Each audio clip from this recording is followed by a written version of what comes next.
हाय hello good morning Shri Swami Samarth आणि सगळ्यांचं स्वागत आहे माझ्या डेली ब्लॉगमध्ये. आणि आता रोज तुम्हाला एक डेली ब्लॉग येणार आहे, कारण की खूप लोकांची रिक्वेस्ट होती की ताई तुम्ही डेलीची रुटीन दाखवा म्हणून. आज एक पहिला दाखवला आहे, याच्यात काही चुकलं असेल तर माफी असावी, कारण की मी आता थोडं थोडं शिकते हे डेली ब्लॉग करायचे. आणि ज्यांना कोणाला काही माहिती असेल तर त्यांनी प्लीज मला कमेंट करून सांगा की ताई इथे चुकले म्हणून, मी त्याच्यामध्ये सुधारणा करेन.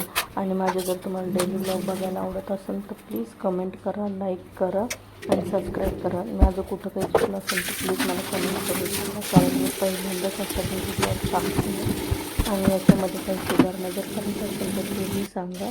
आणि व्हिडिओ जर आवडत असेल तर तेही सांगा की काही डेली ब्लॉग टाका म्हणून, कारण की खूप लोकांची रिक्वेस्ट होती की ताई तुमची रोजची रुटीन दाखवा, असं तर तुम्ही काय करता कसं करता. त्यामुळे मी आजपासून सुरुवात केली. जर तुम्हाला बघायला आवडत असेल तर ते पण सांगा. आणि मला पण खूप आनंद झाला की खूप लोकांनी मला रिक्वेस्ट केली आणि त्या रिक्वेस्टसाठी खरंच मनापासून धन्यवाद.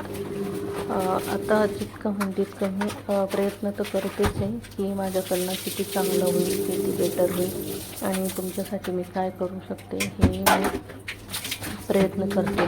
तर माझे बहीण भाऊ खूप चांगले आहेत, त्यांनी सगळ्यांनी मला समजून घ्यावं आणि माझ्या रोजच्या रुटीनमध्ये तुम्हाला काय काय चेंजेस करायचे ते मला सांगावं. हे बघा, एवढे भांडे पडले होते, तेवढे आधी तर कपडे बदलले, त्यानंतर मी पूर्ण भांडे घासून घेतले, कारण रोजी तोपर्यंत झोपलेली होती.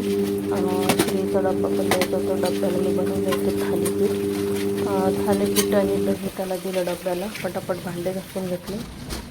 भांडे घासून झाल्याच्या नंतर मग पटकन ओटा पण साफ करून घेतला आणि मला थोडंसं साफसफाई पण करायची म्हणून किचन ओट्यावर थोडंसं पसारा आहे तर ते समजून घ्या, कारण की ओट्यावरती पसारा ठेवलेला आहे ग्राईक घासायचं म्हणून. आता भांडे झाले, भांडे करून लगेच मग मी तर थालीपीठचं पीठ भिजवून ठेवलंच होतं. त्याच्यानंतर थालीपीठ वगैरे करून घेतलं.